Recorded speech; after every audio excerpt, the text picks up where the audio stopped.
Então, a programação aí, tá? Nós teremos 4 aulas, né? Nessas datas aqui que eu coloquei.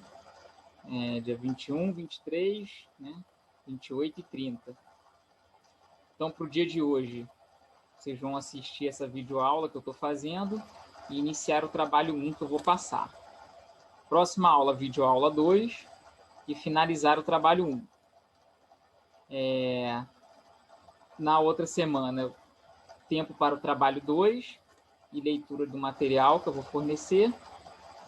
E no último dia aí dessa nossa matéria, vocês vão apresentar o trabalho 2, tá? Aqui, virtualmente. E eu vou fazer um fechamento aí dessa parte da disciplina de ajustamento, tá? Eu estou adotando agora essa questão das videoaulas, né? Diferentemente de astronomia, que a gente fez as aulas ali ao vivo, né? O pessoal do 5º ano de MDT achou isso bem interessante, estou tendo um retorno positivo aí, porque aí o pessoal tem a oportunidade de voltar à aula, né? Assistir depois. Às vezes, no momento ali, a pessoa não conseguiu prestar uma atenção legal, aí consegue rever a aula. Então, vamos ver qual vai ser o feedback que vocês vão me dar aí dessa abordagem, tá? Mas a questão é a seguinte, independente da gente estar com videoaulas, tá? Eu estou, como sempre, à disposição, tá? Temos lá aquele nosso grupo de WhatsApp, então qualquer coisa, mandem mensagem lá, tá? Se for necessário, marcamos uma reunião, se for alguma dúvida de caráter geral da turma, né? Coisas pequenas eu posso ir respondendo ou lá no grupo ou, né, no privado. Enfim, estou à disposição aí, tá? E estou aqui no IME, obviamente, né? Quem tiver interesse pode aparecer aqui também. Aqui não, lá no IME, né? Estou gravando em casa essa aula. Quanto à bibliografia, tá? Eu vou estar botando lá no nosso Classroom uma dissertação de mestrado, que por acaso é a minha dissertação de mestrado, né? Orientada pelo professor Leonardo. Claro que uma dissertação não é um assunto para se ver em 4 aulas, tá? Eu sugiro que vocês leiam somente o capítulo 2, que é pequeno, tá? Acho que tem 6 páginas esse capítulo 2 aqui. E é basicamente o conteúdo que a gente vai ver aqui, tá? Nas aulas. Então, quem ainda ficar com alguma dúvida do que for visto em aula aqui, né? Principalmente a parte ali vocês vão ver um pedaço ali de formulação, que inclui uma álgebra linear um pouco mais pesada.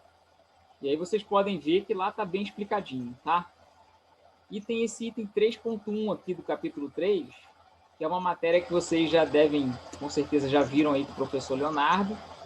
Não é a cobrança aqui dessas 4 aulas, mas é uma leitura bem interessante, eu recomendo, tá? Aqui, onde, né, um texto que eu escrevi, claro, com orientação do professor Leonardo, sobre erros nas observações, tá? Erros aleatórios, sistemáticos, grosseiros. Enfim, é uma leitura que eu acho que vale a pena também, mas não é o motivo aqui da nossa aula. Nossa aula está aqui nesse capítulo 2, tá? Então, até essa questão da videoaula, ela facilitou bastante, porque eu tive, por incrível que pareça, minhas 2 últimas reuniões aqui no IME, uma faltou, lá no IME, né? Uma faltou luz no meio, encerrou a reunião. A outra, a internet caiu. Então, quer dizer, com essa questão da videoaula também, a gente não interrompe a nossa aula, né, por motivos externos aí, né? Então, vamos lá, vamos seguir. Vou seguir esse seguinte sumário. Uma introdução, tá? A gente vai falar agora. Isso aqui com relação às nossas 4 aulas, tá? Esse é o conteúdo. Vou falar de erros das observações, que vocês, né, já devem ter visto aí com o professor Leonardo. É mais uma revisão, tá? E às vezes, pelo menos eu gosto, assim, de ver um assunto, ver um professor falando, depois outro.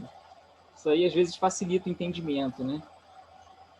Às vezes, um dá uma abordagem, o outro dá outra, e dessa mistura aí, eu pelo menos gosto disso, né? Me ajuda a entender algumas disciplinas. Então, vou falar um pouco só disso aqui, tá? Porque tem grande influência no conteúdo que a gente vai estudar.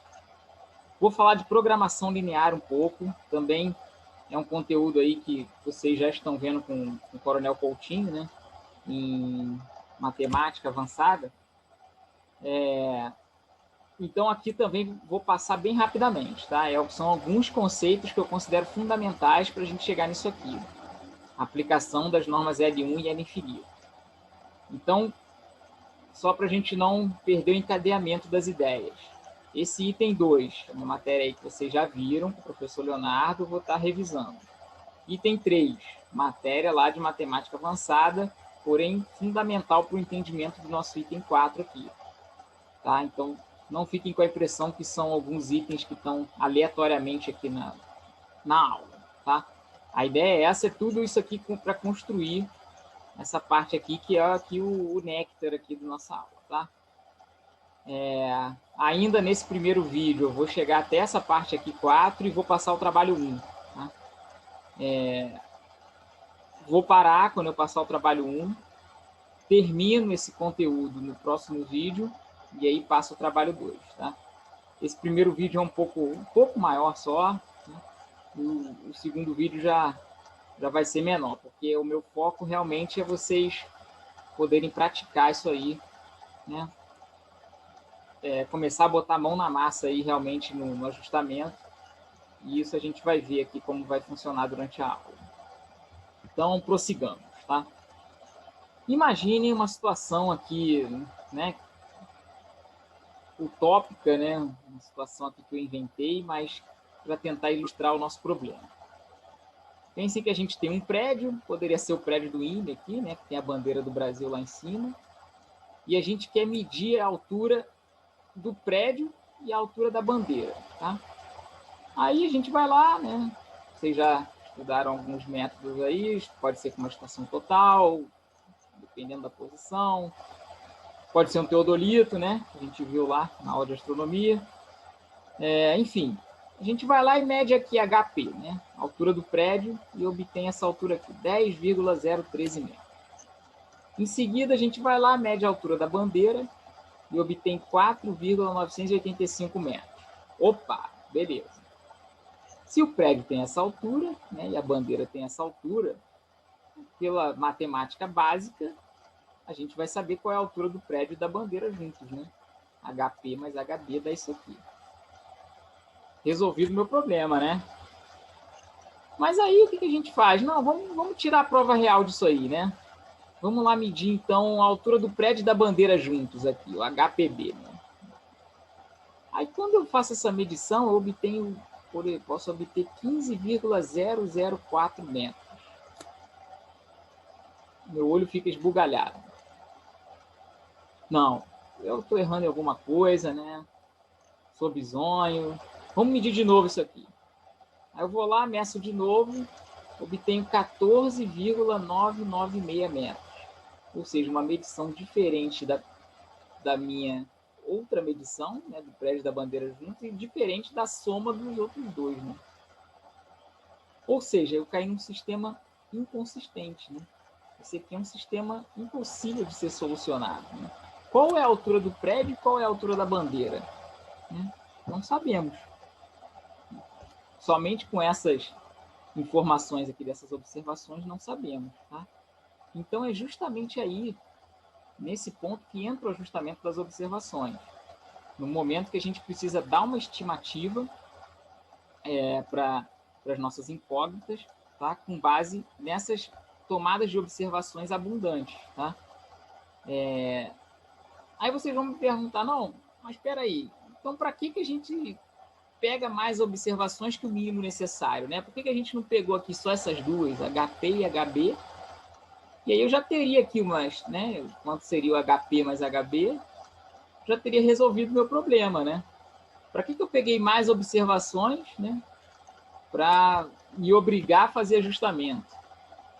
Então, esse é o grande detalhe. É através dessas medições, né? Dessas observações, né? Acima, né? Da quantidade mínima, que a gente obtém a confiabilidade necessária para a nossa estimativa de parâmetros. Né? Então, por exemplo, aqui, como a gente vê que nossa medição não deu muito diferente, né? nem dessa, nem da soma, a gente começa, por exemplo, a ter um indício de que a gente tem uma confiabilidade maior nas observações que a gente tomou. Tá? Agora, por que esse número aqui não crava, né? Por que quando eu vou medir lá a altura do prédio, da bandeira, não deu exatamente esse valor aqui? Né? Aí vem aquela questão dos erros de medida, né? Que vocês já estudaram. No mínimo, o erro aleatório, ele sempre vai existir em qualquer tomada de observação, né? Ele é inerente ao processo de medição, o erro aleatório, tá? Então, devido a esse erro aleatório, vai haver uma flutuação aqui, né, da nossa tomada de observação. Tá? E é justamente na medição dessa flutuação, botando aqui em termos mais estatísticos, né, desse desvio padrão ali da nossa tomada de observação, é em cima dele que a gente vai poder, por exemplo, dar uma estimativa de qualidade da nossa estimação, né, dos parâmetros, no caso aqui HP e HB. Tá? Essa é a ideia geral, acredito que vocês já tenham, mas estou aqui repassando. Então, para isso que serve o ajustamento. Tá? Vamos falar então dos erros das observações. Tá? Como a gente falou aqui no slide anterior, nós temos os erros aleatórios, que é um tipo de erro que está em toda e qualquer observação. Tá? Falando mais especificamente aqui agora de observações geodésicas, né? Os erros aleatórios, como vocês sabem, eles tendem, né, a ter uma distribuição normal. Então, quanto mais erros aleatórios a gente for computando, né, esse conjunto de erros aleatórios tende a formar a curva normal ali. Né? Vocês já conhecem lá de 1 sigma, 2 sigma e 3 sigma ali. Né? 3 sigma já pega 99%, mais ou menos. Então, creio que já seja de conhecimento aí de vocês. Os erros sistemáticos, né? São erros que podem ser modelados, tá? E ocorrem, por exemplo, ali por algum fator que a gente pode modelar, né? Exemplo, curvatura da Terra, né? A gente sabe ali que se a gente tomar medições com uma estação total, a curvatura da Terra ali vai estar influenciando naquele meu valor medido, né? Principalmente na altitude. A gente pode modelar isso aí e aplicar algum tipo de correção para que a minha observação não tenha mais esse erro sistemático, tá? Um exemplo aqui, um outro, vamos botar agora, esse foi um exemplo aqui externo, né? Devido à forma da Terra. Agora, um erro sistemático também pode advir do equipamento, né? Vamos dizer que a minha bolha lá, que cala a estação total, ela não esteja bem calibrada. Então, toda vez que eu estaciono lá a minha estação, ela tenda um pouquinho, sei lá, para a direita ou para a esquerda, mas isso se repete. Então, também é algo que a gente pode vir a modelar e minimizar esse efeito, né, nos nossos valores observados. E já os erros grosseiros são aqueles que não são nem aleatórios nem sistemáticos. Tá? Podem ser de diversas naturezas, ou seja, eles não são modelados como os sistemáticos e não seguem a distribuição normal. Exemplo, um operador que anota um número errado, né? Ou um equipamento que, na hora que ele está fazendo uma medição, tem algum problema na eletrônica dele ali interno e ele faz a medição errada. Tá? Ou seja, um erro grosseiro ele pode vir tanto de um erro humano como até de um erro de equipamento. Tá? Enfim, feita essa breve revisão, o que seria então o erro total de uma observação? Tá? Seria a soma do erro aleatório, que sempre existe, como nós vimos, do erro sistemático, que pode existir ou não, e de um possível erro grosseiro, que pode existir ou não. Tá? E então, o valor de uma observação geodésica é o seu valor exato, tá? Esse VE aqui, valor exato, mais esse seu erro total, né? Que vem daqui, dessa soma. Esse valor exato, como vocês já devem ter visto na disciplina, a gente desconhece na prática, né? Como eu lembro que eu tive essa disciplina com o Coronel Roberto Gomes na época, e ele dizia que valor exato só Deus sabe, né? Então, a gente desconhece na prática o valor exato de uma medida, né? Até mesmo a altura de um prédio, como a gente vai saber aquele valor exato, né? Com, sei lá, 9 casas decimais, né? Não existe, a gente não tem equipamento que chegue a isso. Então, sempre vai ter um erro lá, que é esse erro total aqui. E aí, se esse erro total aqui tiver uma magnitude grande, tá? Depois a gente vai ver o que é grande, o que eu estou chamando de grande. Mas se esse erro total tiver uma magnitude relativamente grande, essa observação vai passar a configurar um outlier. Tá? Então, independente aqui dos tipos de erros que uma observação pode conter, uma observação pode ser classificada entre uma observação boa, né? Uma observação dentro ali de um valor esperado, que não destoa muito das demais, ou um outlier. Tá? Reparem o seguinte, que um outlier, né? Vamos só ler aqui a definição, essa definição aqui do Hawkins, que é a definição mais citada de outlier na bibliografia. Uma observação que desvia tanto das demais que levanta a suspeita de ter sido gerada por um mecanismo diferente. Então, se o outlier ele levanta essa suspeita de ter gerado um mecanismo diferente, tem um valor ali anômalo que destoa do restante da sua amostra de observações, tá? Isso ocorre pelo motivo dele ter um erro total relativamente grande. E esse erro total pode ter sido causado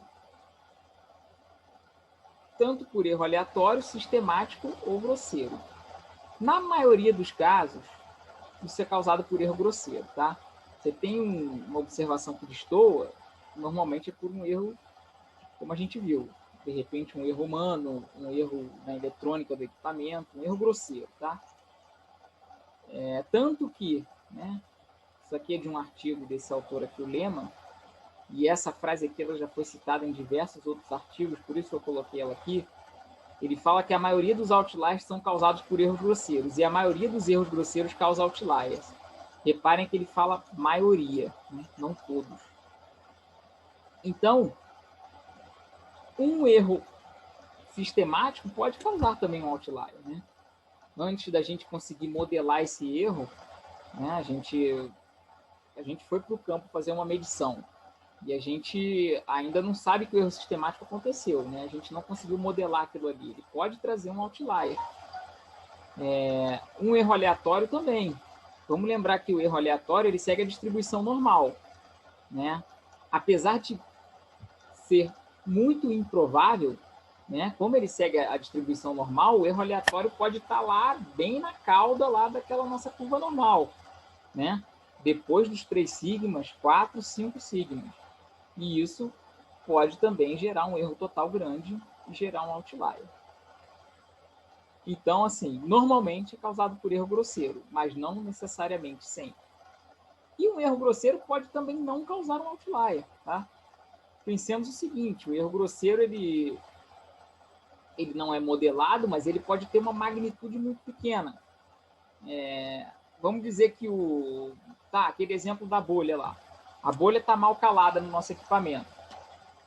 Porém, ela está mal calibrada ali, uma magnitude ínfima ali, sei lá. Algo que não gera um efeito relevante no valor da observação. Então, está acontecendo erro grosseiro ali, né? Desculpem. Essa questão da bolha era no erro sistemático. Desculpa, gente. Falha minha. Até bom. Vamos dizer, então, um erro grosseiro. Um anotador ali está anotando o valor de uma observação e ele até anota um valor errado, mas, sei lá, numa casa decimal que ele anota esse valor errado numa quantidade muito pequena. E isso não chega a parecer que aquela observação foi gerada por um mecanismo diferente. Então, nesse caso, a gente tem um erro grosseiro que não gerou um outlier. Tá? Aquilo que eu falei da bolha seria um erro sistemático, né, que também não causou um outlier, porque o erro é muito pequeno. Tá? Ou seja, em resumo, o principal ponto é a magnitude do erro para se gerar um outlier, não exatamente a causa. Tá? Esse é o ponto principal. Agora tá, a gente está falando aqui de erro grande, né, erro pequeno, mas o que seria um erro grande e um erro pequeno? É usual na prática se adotar a regra dos 3 sigmas. Tá? Esse valor pode variar, eu estou trazendo aqui para vocês o mais usual. O que seria isso aí? Um erro com um valor acima de 3 sigma em módulo, tá? Acima de 3 vezes o desvio padrão daquela observação, ele é considerado um outlier. Tá? Pensem na curva normal, né? Se no 3 sigma ali nós temos mais ou menos 99%, então a gente está realmente já indo lá para o extremo da nossa cauda da curva normal. Isso aqui é bem usual na prática. Então, vamos seguir. Sobre programação linear, tá? Programação linear também é um assunto que cada livro que você pega, eles têm uma nomenclatura diferente, uma simbologia diferente. Então, assim, eu vou estar abordando aqui uma formatação aqui da programação linear, tá? E qualquer dúvida que vocês tenham para correlacionar com outro material de consulta, vocês gritem, tá? No grupo, ou a gente vai se falando aí. Vamos lá. Então, qual é a forma padrão da programação linear, né? A forma padrão é essa aqui. A gente tem uma série de restrições, acredito que vocês já tenham visto lá, Coronel Coutinho. E o que é? Na verdade, é um modelo funcional ali do nosso sistema, né? Algumas equações, onde aqui os elementos A e J representam os coeficientes dos parâmetros X desse nosso sistema. Né? Essas restrições aqui podem ser consideradas simplesmente um sistema linear comum. Tá? E aí nós temos também, além disso, né? Senão a gente estaria apenas resolvendo um sistema de equações lineares, se fossem só essas restrições. Mas nós temos também uma função objetivo, z, tá? Que é o quê? É uma função a qual a gente quer minimizar ou maximizar, ou seja, otimizar, através, né, pela solução via programação linear. Essa aqui é o formato padrão que nós temos que estruturar o nosso problema para começar a resolvê-lo. Tá? E na solução por programação linear, nós temos que impor essas condições aqui, ó, que cada incógnita aqui do nosso problema, do nosso vetor x, né, cada um dos seus elementos tem que ser maior ou igual a zero, não pode ser negativo. Tá? Aqui eu coloquei essa mesma coisa, só que no formato matricial, né, obviamente. Computacionalmente isso aqui é muito melhor, né? Claro que isso aí já é de conhecimento geral, né, para fins de velocidade, de código, enfim. Agora vem o seguinte detalhe. Ok, a gente colocou essa restrição aqui, né, que as nossas variáveis têm que ser positivas. Porém, na realidade dos levantamentos geodésicos e qualquer outra aplicação de programação linear, isso aqui não é garantido na prática, né? Nós temos variáveis positivas e negativas. E aí vem o seguinte, existe uma forma da gente contornar isso aqui, a gente poder trabalhar com variáveis negativas em programação linear, e a gente faz uma substituição de variáveis, que é isso que eu coloquei aqui, ó, substituição para obter variáveis sem restrição de sinal. A gente substitui cada uma das variáveis aqui, x1 até xn, nesse caso, tá? Com essa formulação, por uma, vamos dizer, x', x' aqui 1 até n, né? Menos x duas linhas 1 até n. E aí o que acontece?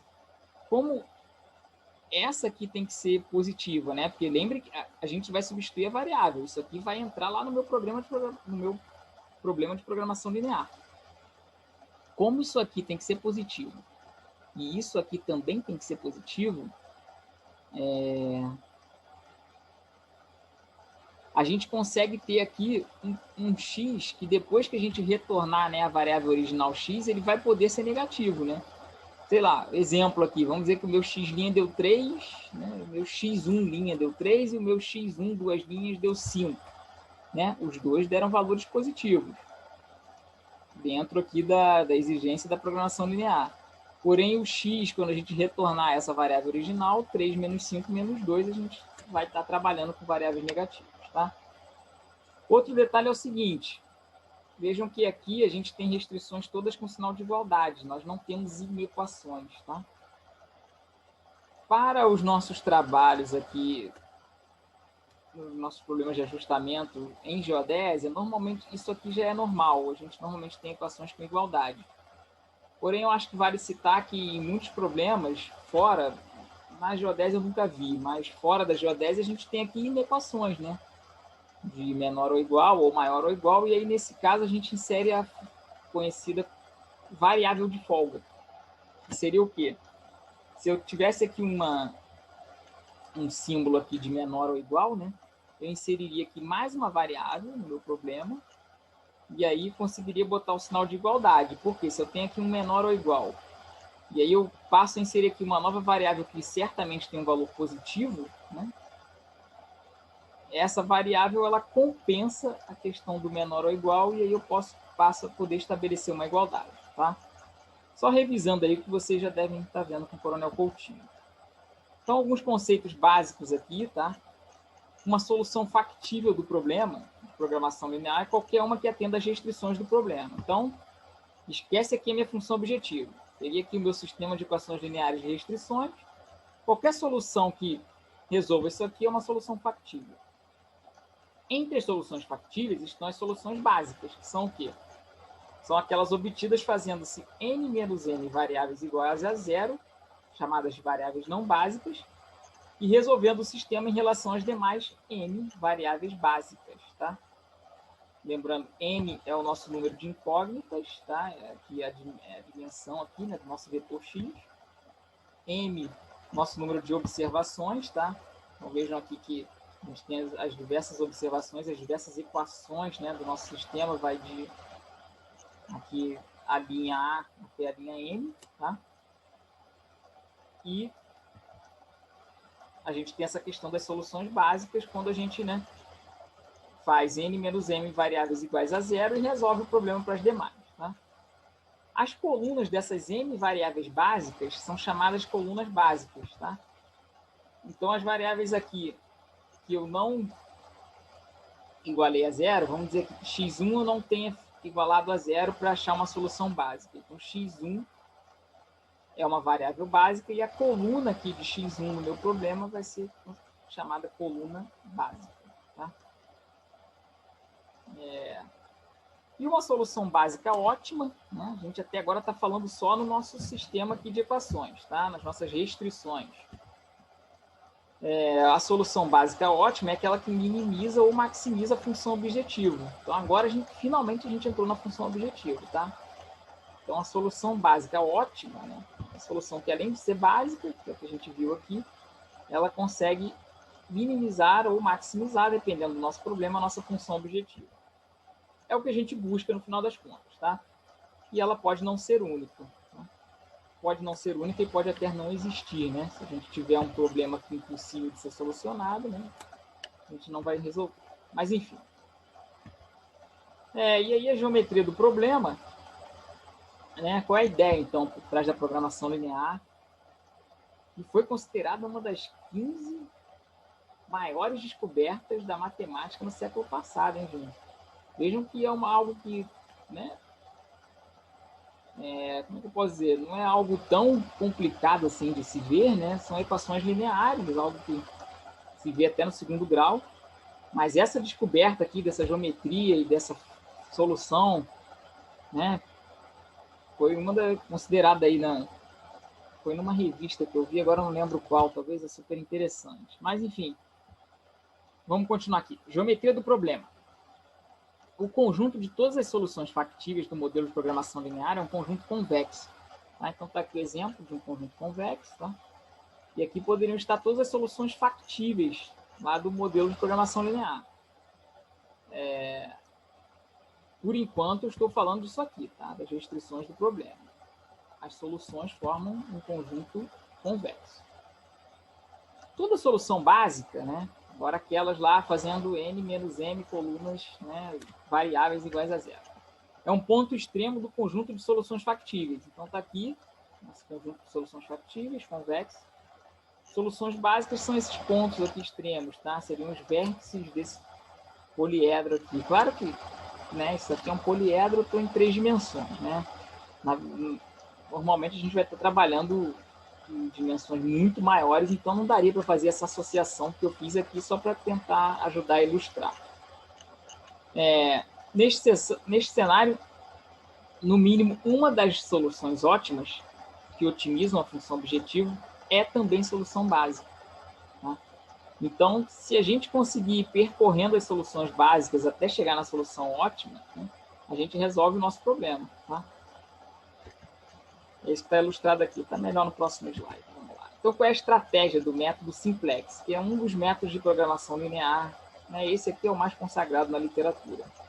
Ele parte de uma solução factível inicial básica, está aqui, ó, a solução básica inicial, que ele pôde obter, né, independente lá da nossa função objetivo, e ele vai percorrendo os vértices aqui, né, do poliedro.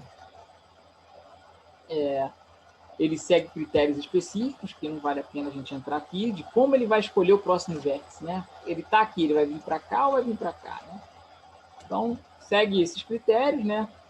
E aí, de forma que a cada passo aqui que ele vai dando, o valor da nossa função objetivo lá vai diminuindo, né? No caso de minimização.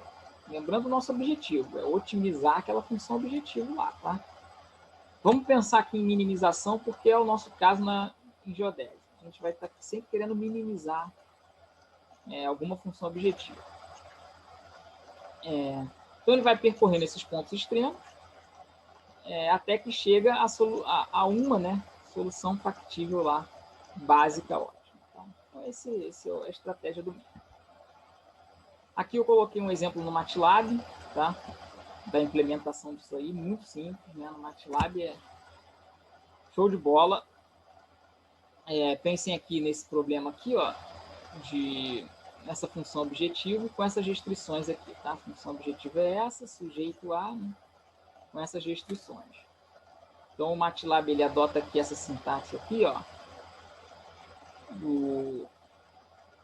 A gente escreve a função objetivo como f' aqui, ó. Então ele botou aqui menos 3, 2 e menos 4, né? São os coeficientes aqui, ó.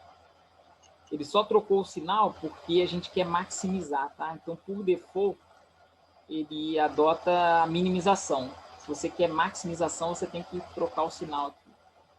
Então, só isso que ele fez. E aí você tem que dar para ele a matriz A, vetor B, essa aqui, matriz AEC e o vetor BEC. O que é isso aí?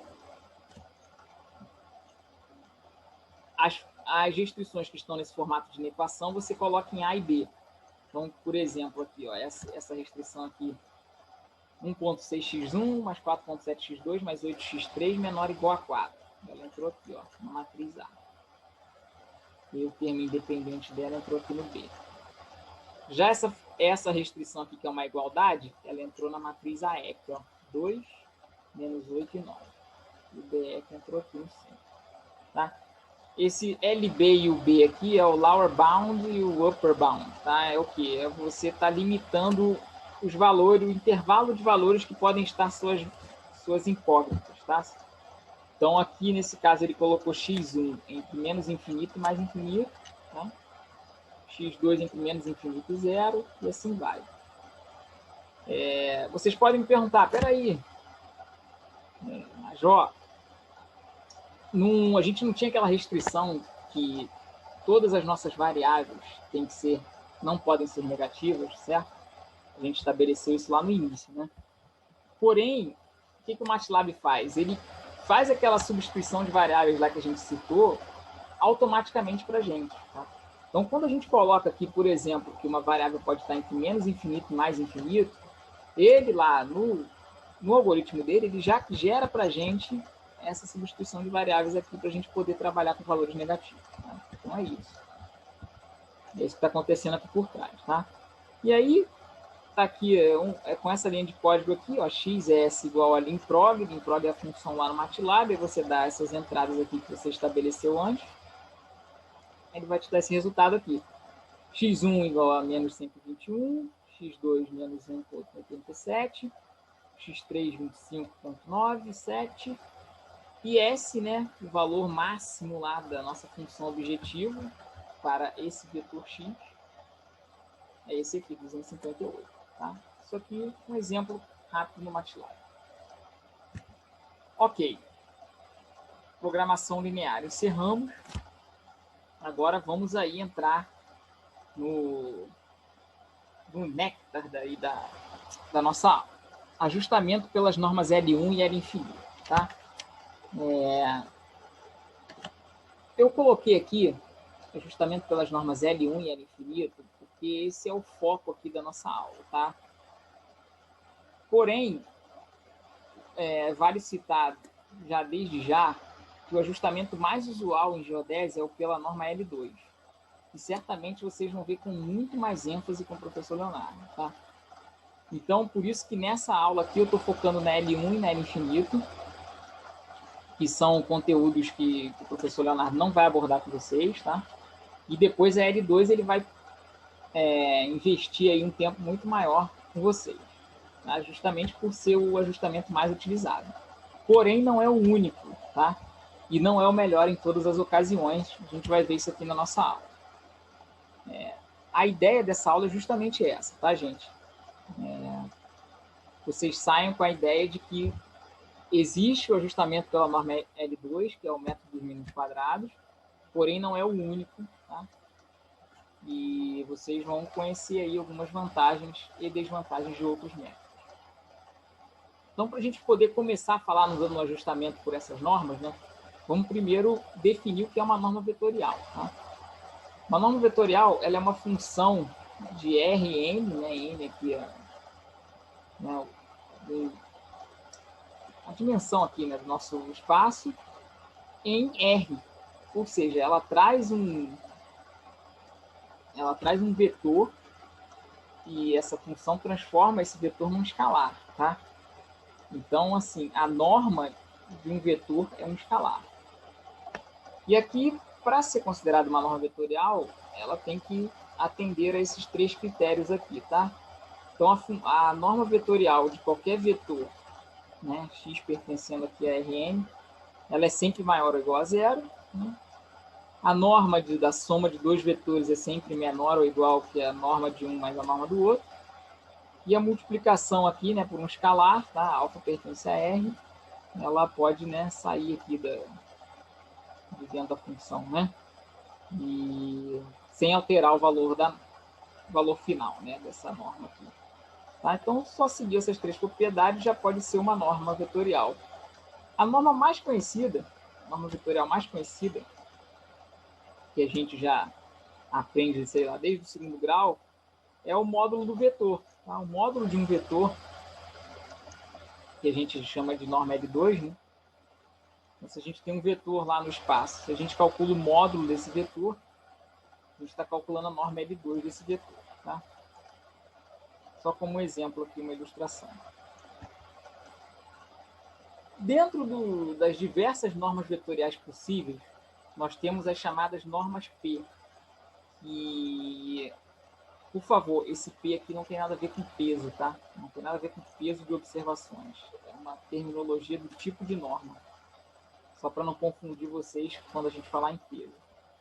Então, o que é uma norma P de uma observação, de um vetor? A gente tem lá um vetor x, a norma P desse vetor x é a gente pegar o módulo de cada um dos elementos desse vetor, elevar a P, tá? Fazer o somatório e depois elevar a 1 sobre P, com P sempre maior ou igual a 1. Então, vamos substituir aqui os valores, tá? Vamos fazer P igual a 1. Então, com P igual a 1, a gente vai elevar aqui, né, cada módulo aqui a 1 e depois elevar a 1 sobre 1, que é 1. Então, a norma L1 é a soma dos módulos dos elementos do vetor, tá? Dos valores absolutos. A norma L2, né, o mesmo raciocínio, é a raiz quadrada da soma dos quadrados dos elementos do vetor. E a norma L infinito é o elemento de maior valor absoluto desse vetor, tá? Isso aqui é demonstrável lá no cálculo, né?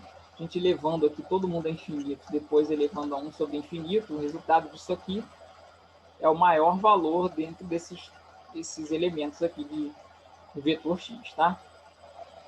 Então, por exemplo, se a gente tem um vetor aqui 2, menos 4 e 1, qual é a norma L1 desse vetor? 2 mais 4, 6, mais 1, 7. Qual a norma L2? Né? 4 com 16 dá 20, mais 1, 21, então é raiz de 21. E qual é a norma L infinito? 4, tá? Maior valor absoluto. Ok, definimos as normas. Vamos lembrar lá agora do que é do sistema de equações, né? E onde essas normas vão entrar no ajustamento. Lembrem lá da bandeira, tá? A gente tem lá um sistema AX igual a L, tá? Onde a gente tem em X lá as nossas incógnitas, que no caso lá a altura do prédio, a altura da bandeira, tá? A são os coeficientes, né? Uma vez a altura do prédio, deu igual a um valor observado lá, né? Depois, uma vez a altura do prédio, mais uma vez a altura da bandeira, deu igual a um outro valor observado, né? Enfim, nós temos as matrizes A e L do nosso problema, e a gente quer determinar aqui os valores de x, né? Das incógnitas do nosso problema. Só que a gente está num sistema inconsistente, né? E aí, o que a gente faz? A gente passa a aceitar que esses valores observados eles têm algum resíduo, né? Esse resíduo aqui, o que ele é? Ele é uma tentativa da gente estar modelando o erro daquela observação. A gente sabe que aquela observação tem um erro. A gente está num sistema inconsistente, sem solução. A gente passa a admitir um resíduo. E aí, aquele nosso sistema inconsistente passa a ser um sistema indeterminado. Por quê? Como a gente inseriu aqui, né, mais esse vetor de incógnitas, né? Antes a nossa incógnita era só x, agora V também é incógnita. A gente não sabe qual é o V, qual é o resíduo de cada observação. A gente passa a ter um sistema com uma quantidade de incógnitas maior do que uma quantidade de observações. Por exemplo, por quê? Pensem que a quantidade de resíduos já é igual à quantidade de observações. Então, só aqui a gente já iguala a quantidade de observações. Mas depois, né, o x, né, mais a quantidade de elementos de x, a gente passa a ter isso aí. E o que acontece? A gente está com um sistema indeterminado. Infinitas soluções, certo? E para obter uma solução específica, né, a gente pode minimizar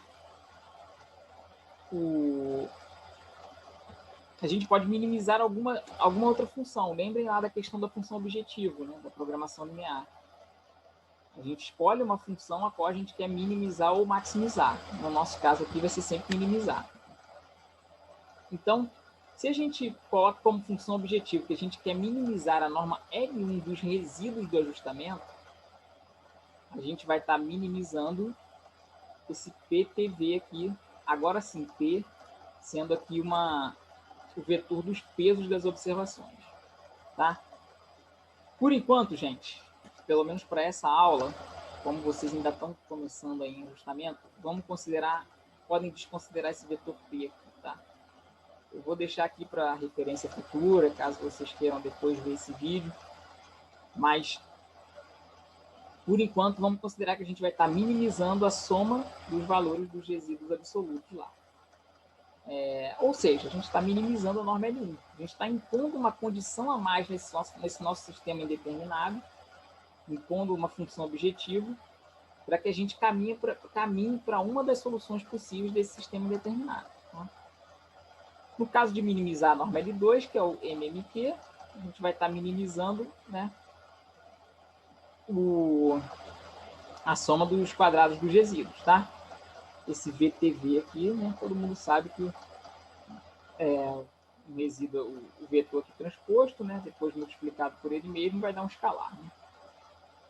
E se a gente minimizar a norma L infinito, a gente vai estar minimizando o máximo valor, tirando o P aqui, o máximo valor absoluto do nosso dos nossos resíduos, tá? Coloquei aqui apenas uma observação, uma observação de que as observações podem ter diferentes qualidades, com isso diferentes pesos. E aí a matriz de pesos, normalmente essa aqui, creio que vocês ou vão ver ainda ou já tenham visto com o professor Leonardo, mas não vou entrar nessa questão de modelagem estocástica aqui, tá? Então, enfim, essas são as expressões que definem cada um dos ajustamentos, pela norma L1, pela norma L2 e pela norma L infinito. Aí vem o seguinte exercício, tá? Vamos lembrar lá do nosso problema da altura do prédio e da bandeira. Tá aqui, ó. A nossa primeira equação, vocês devem lembrar, foi a primeira medição, né? A altura do prédio, ela era igual a 10,013. Então, como é que a gente montaria isso aí, né? Pensem agora, a gente está pensando em determinar a nossa matriz A. Tá? A altura do prédio, uma vez a altura do prédio, mais 0 vezes a altura da bandeira, a gente está colocando aqui as nossas duas incógnitas, tá? Dá igual a 10,013 mais um vetor 1 aqui, que é o vetor da primeira observação. Tá? O que eu estou tentando fazer? Estou tentando montar essa equação matricial aqui, tá? Então, aqui, ó, esse 1, 0 seria da nossa matriz A.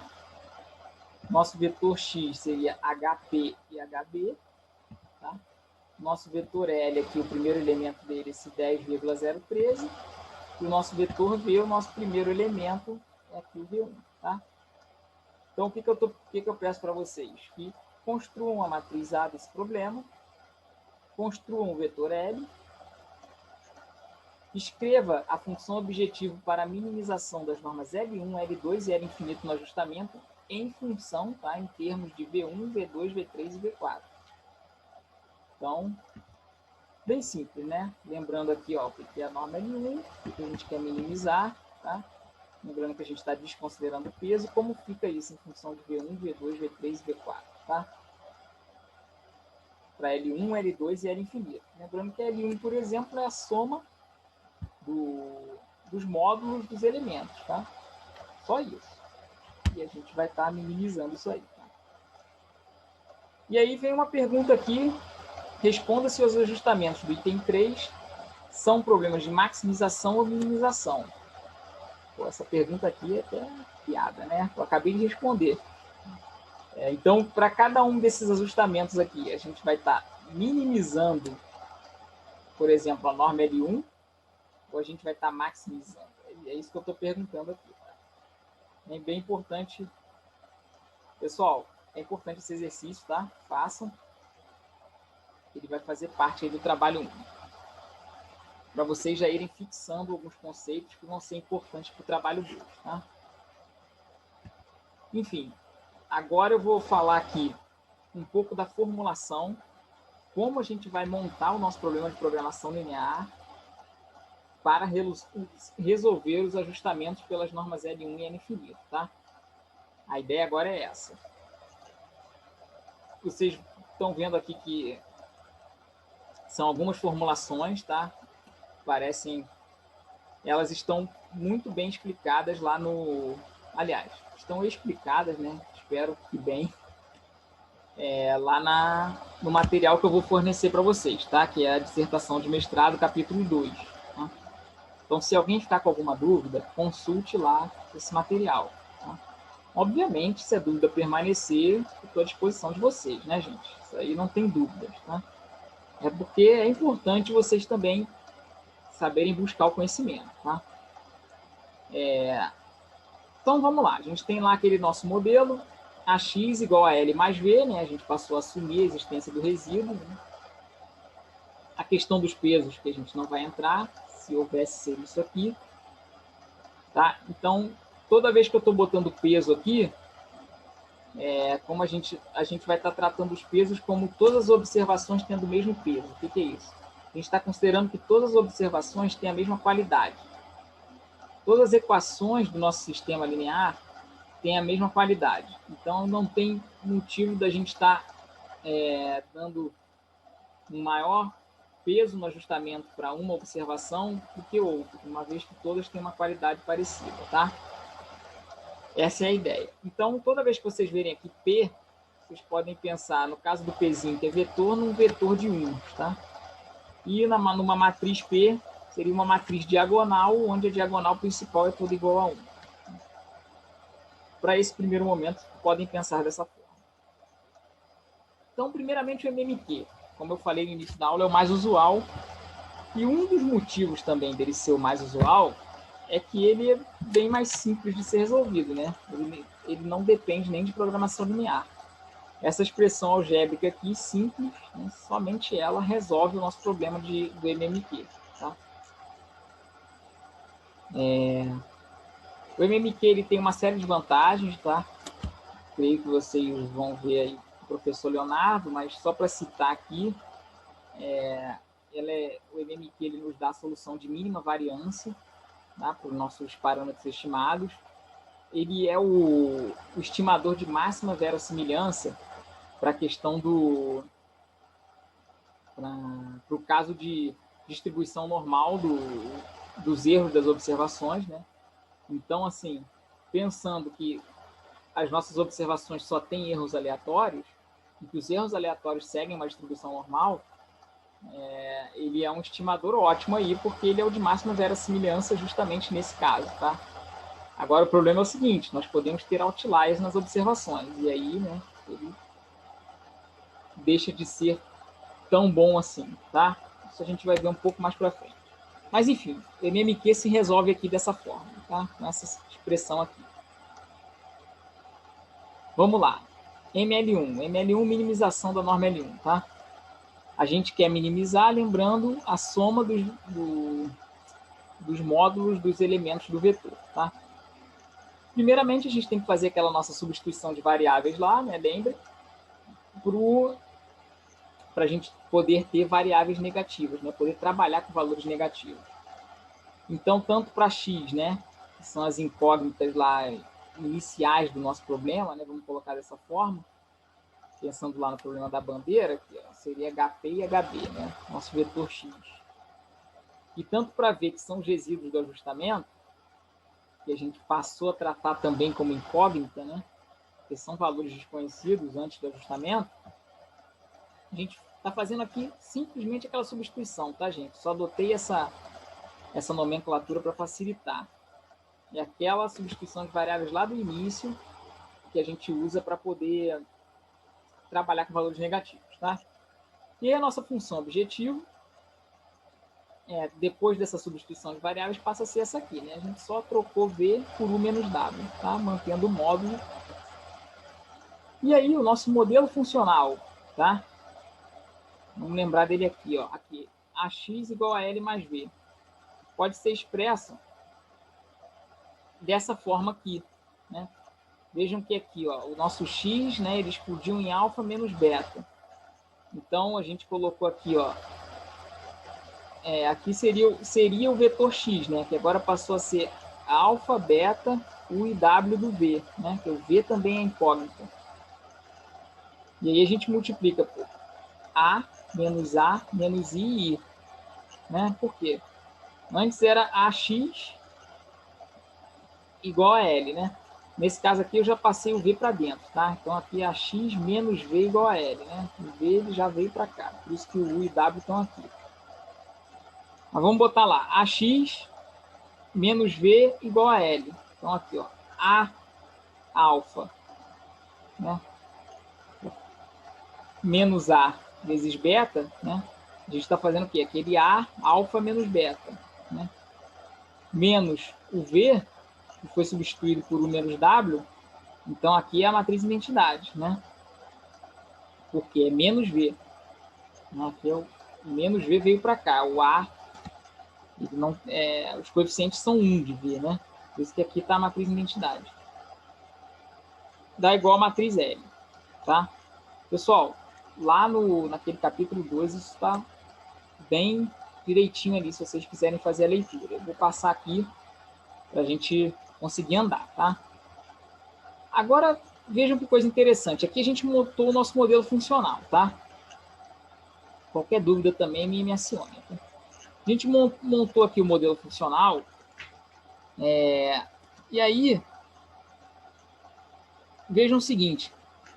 A gente pode garantir que com esse modelo funcional, o valor da nossa função objetivo, dado aqui pela minimização aqui do módulo de U menos W, pode ser expresso como minimização de U mais W entre parênteses, sem o sinal do módulo e com o sinal de menos trocando para mais. Por que isso aí? Vejam o seguinte, as colunas de U e as colunas de W, né, U está aqui sempre multiplicando, né, alguma coisa aqui da matriz menos I e W da matriz I. Ou seja, o que isso implica? Que vamos pegar aqui um elemento U1, né? O elemento U1 do vetor U e o elemento W1 do vetor W. Né? Essa coluna de U1 e a coluna de W1, elas vão sempre ser linearmente dependentes. Por que isso? Né? Uma vai estar com um sinal aqui de menos e a outra com o sinal de mais, né? Considerando aqui o menos I. Né? Então, elas são linearmente dependentes. Né? Uma é múltipla da outra. Sabendo que elas são linearmente dependentes, a gente sabe que elas nunca vão estar juntas numa solução básica. Né? Lembrem lá das colunas básicas, das variáveis básicas que geram as soluções básicas. Então, o que isso quer dizer? Que ou U1 ou W1 vai ser igual a zero, tá? Porque uma das duas vai ser variável não básica, uma vez que as duas colunas não são linearmente independentes. Tá? Esse é o lance.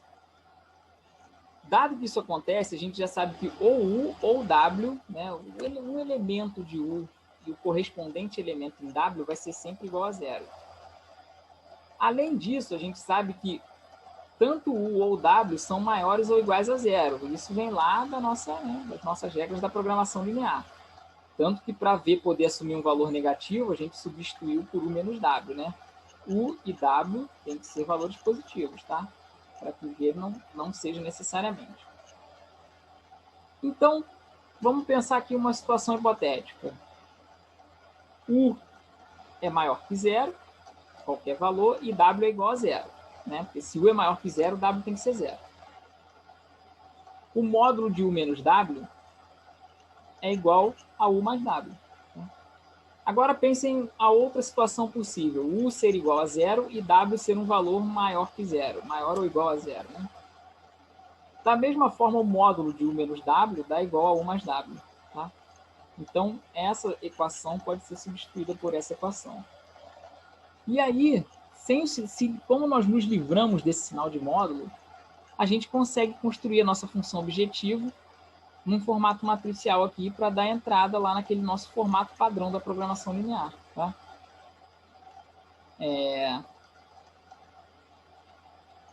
Com essa equação aqui. Notem apenas que há esses vetores de zero aqui, apenas porque os valores de x, tá, das incógnitas aqui da nossa rede, do nosso sistema, as incógnitas originais, tá, eles não entram na nossa função objetivo. Daqui a nossa função objetivo, ó, ela só pega U e W, ela está minimizando os resíduos, né? Os valores de x não tem nada a ver com isso aqui. Então, alfa e beta pegam coeficiente zero na função objetivo, tá? Já o IW, esses sim pegam coeficiente. Coloquei aqui P, mas a gente está considerando tudo 1, né? Então, aqui seria 1. E aí a gente construiu exatamente aquela nossa função objetivo, né? Da gente estar pegando a soma dos valores absolutos dos resíduos do ajustamento, tá? E no caso, minimizando. Conseguimos montar essa matriz aqui, essa equação matricial aqui, e essa nós já estruturamos o nosso problema de programação linear, tá? Para o caso da L1. E para o caso da L infinito? Para o caso da L infinito, né, lembrando agora, norma L infinito, a gente quer minimizar o máximo valor absoluto do nosso resíduo no ajustamento, tá? De resíduo no ajustamento. Qual é a estratégia? Primeiro a gente cria uma variável extra, que eu chamei de S, tá? E impõe que essa variável S é o que a gente quer minimizar. Então vejam que eu não estou tratando ainda nem do nosso vetor X lá no nosso sistema, nem do nosso vetor V. Eu criei uma variável S e impus que é ela que eu quero minimizar. Coloquei um zero aqui, tá? Então todo aqui, alfa, beta, U e W estão com coeficiente zero, não influem na minha função objetivo. E apenas S está com coeficiente 1. E é S que eu quero minimizar. E aí depois eu venho e imponho que todos os meus resíduos absolutos têm que ser menor que S, né? Menor ou igual a S. Então vejam o que eu fiz aqui, ó. Eu peguei cada um dos meus resíduos absolutos, ó, alfa e beta aqui estão com coeficiente 0. U e W, né? Está com coeficiente P, vamos pensar na identidade. Estão com coeficiente lá, no caso aqui 1, né? Que é no caso dos pesos unitários. E a minha variável S que eu criei, que teria que ser maior que todo mundo, eu joguei ela para o lado de cá, então ela veio com sinal negativo. Tá? Então, o que eu estou impondo com essa inequação? Que todos os meus resíduos absolutos são menores que S, sendo que o que eu quero minimizar é S. Né? E aí, eu apenas repito o nosso modelo funcional, lá lembrem da L1, que a gente já, né, esse modelo funcional aqui, ó, X igual a L mais B, eu estou botando ele aqui, né? Vejam que na L1 ele ficou assim, só que aqui, né, como a gente incluiu essa variável S, o modelo funcional é exatamente o mesmo, tá, gente? Aqui, A, menos I, alfa, beta, U, W. E o S com coeficiente 0, tá? Somente isso, ou seja, o S não influencia no modelo funcional, ele só influenciou na minha função objetiva, tá? O modelo funcional, as equações da rede são as mesmas. Essa é a modelagem. Aqui eu coloquei um resumo da norma L1, da minimização da norma L1, função objetivo e as restrições do problema. L infinito, função objetivo e restrições do problema, já aqui são duas equações matriciais, tá? E aqui eu coloquei também as dimensões, tá? Essa análise dimensional é muito útil. Sei que tem gente aí que já programa bastante, mas, né, eu acho muito útil, principalmente quando você está implementando alguma coisa, você ir sempre vendo as dimensões das matrizes, né, que você está criando. É uma forma ali de você ir validando o seu código, tá? Então, eu recomendo isso aqui, independente dessa aula, vocês sempre fazerem uma análise dimensional de qual tem que ser o tamanho das suas matrizes. E conforme você vai implementando, você vai testando se elas estão batendo com o tamanho esperado. Eu acho uma forma muito boa de validar código. Você descobre boa parte dos erros aqui, tá? Enfim. Então, aqui é só um resumo, tá, gente? Vamos prosseguir. Tá acabando, gente. Vamos lá. Então, tá. Esse aqui é o último slide de hoje. Trabalho 1. Primeira coisa, resolver o exercício do slide 13, tá? Esse exercício aqui. Eu praticamente já resolvi com vocês, né, gente? Então, façam, por favor, tá? Segunda coisa, a partir das matrizes A e vetor L obtidos, aqui do lado do slide 13, vocês obteram lá o A e o L, né? Ajustar pelas normas L1, L2 e L infinito. Então, pessoal, como eu sei vocês, né?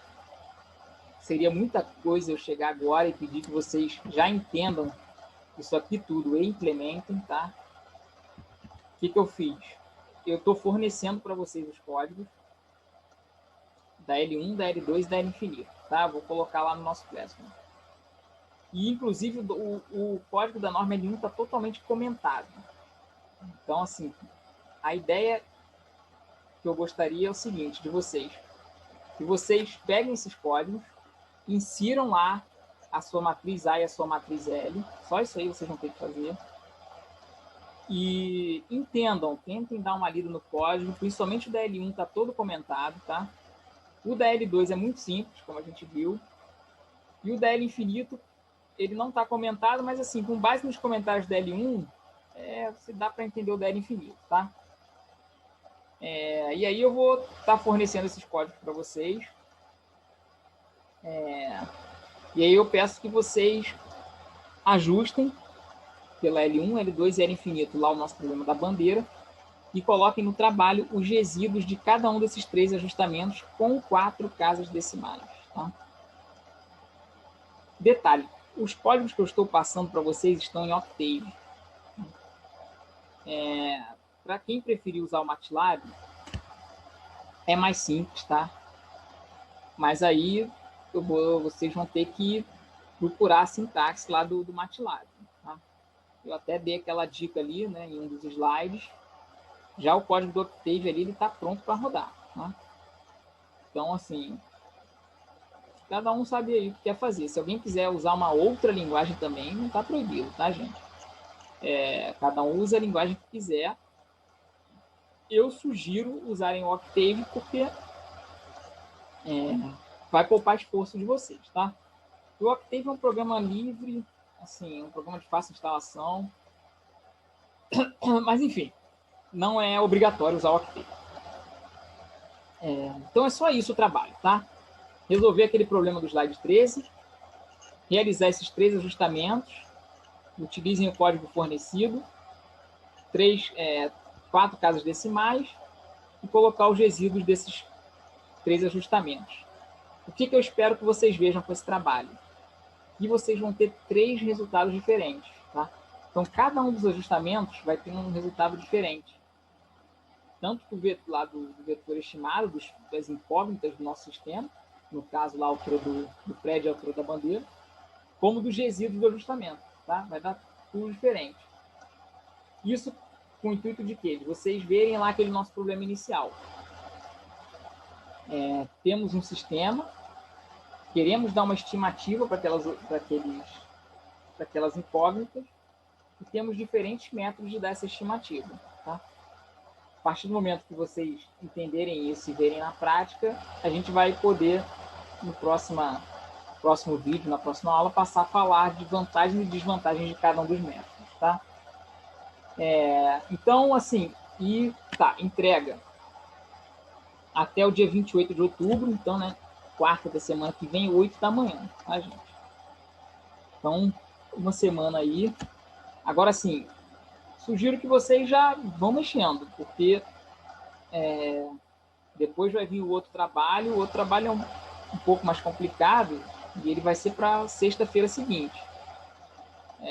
Então, o ideal é já ir mexendo nesse para que até, conforme surjam as dúvidas, vocês tenham tempo de tirar comigo antes da apresentação na sexta da outra semana, tá? Da apresentação do trabalho 2.